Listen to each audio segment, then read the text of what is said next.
Downing Street was thrown into chaos. A whirlwind of purple smoke had materialised in the middle of a cabinet meeting, depositing a fuming Gabby Gogbog right on the Prime Minister's oak table. Keir Starmer, not a man easily fazed, found himself staring down the witch's pointy nose. "You," she boomed, her voice echoing with magical amplification, "will help me with my demands." Her glare could have curdled milk. Starmer, wisely deciding against pointing out the absurdity of the situation, nodded meekly. The next few hours were a blur of increasingly bizarre demands. Gabby had commandeered the Prime Minister's office, turning it into a makeshift magical laboratory.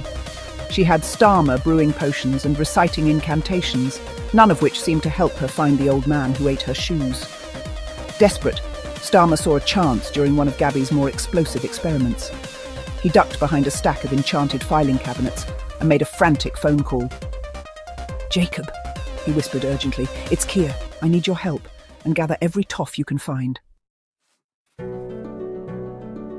Jacob Rees-Mogg, awoken from his afternoon nap by Gabby's frantic call, adjusted his monocle with a perplexed frown. An army of toffs? Whatever for? Still, one did not ignore a request from Gabby, especially when it involved potential social upheaval. He summoned his network of impeccably connected acquaintances, a network that stretched from the hallowed halls of Eton to the exclusive corners of White's Gentlemen's Club. The message was clear. Downing Street, immediate deployment, impeccable attire mandatory. Gabby needed to find the old man who ate her shoes. Section 5. Crinkle Combat. The toffs descended upon Downing Street like a well-dressed tidal wave. They came in their hundreds, impeccably dressed in tailored suits and flowing dresses, armed with nothing more than their unshakable sense of social superiority and a disturbing amount of hair product. Gabby Gogbog, momentarily distracted from her quest to find the old man who ate her shoes, surveyed the approaching army with amusement. "Oh, how precious," she cackled. "Do they think they can stop me with their fancy clothes?" With a flick of her wrist, she unleashed a magical wave, instantly wrinkling every perfectly ironed shirt and dress. Section 6. Retreat and ironing. The effect was immediate and devastating. The toffs, faced with the unthinkable horror of wrinkled clothing, recoiled in horror. A collective gasp, the sound of 1,000 silk handkerchiefs being clutched in despair, echoed through the street. They retreated in disarray, the impeccable order of their ranks dissolving into a chaotic scramble for the nearest ironing board. Operation Toff Rescue was, to put it mildly, a spectacular failure. Meanwhile, Gabby was on a mission of her own, searching for the old man who had eaten her shoes.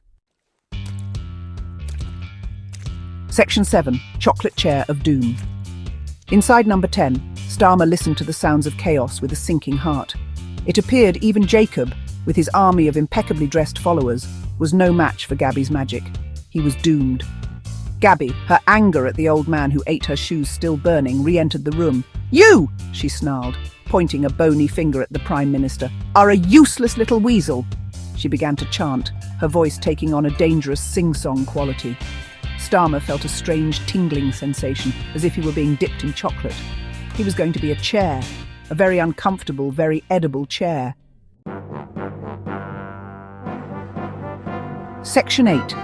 Through the floorboards. Just as the chocolate began to harden around his ankles, the floor gave way. With a yelp, Keir plunged through the floorboards, landing in a heap in a dusty basement. He lay there for a moment, dazed and covered in cobwebs, before he became aware of a figure standing in the shadows. The figure was tall and cloaked, its face hidden by a deep hood. Keir, his heart pounding, could only stare. He knew this was the old man who had eaten Gabby's shoes. Section 9. The Hooded Figure. "Well, well, well," a voice rasped from the shadows. "What do we have here?" The figure stepped forward, its face still hidden. Starmer, struggling to his feet, found himself holding his breath. Who was this mysterious figure?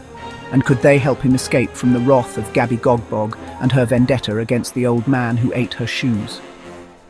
"Don't worry, Prime Minister," the figure chuckled, a dry, brittle sound.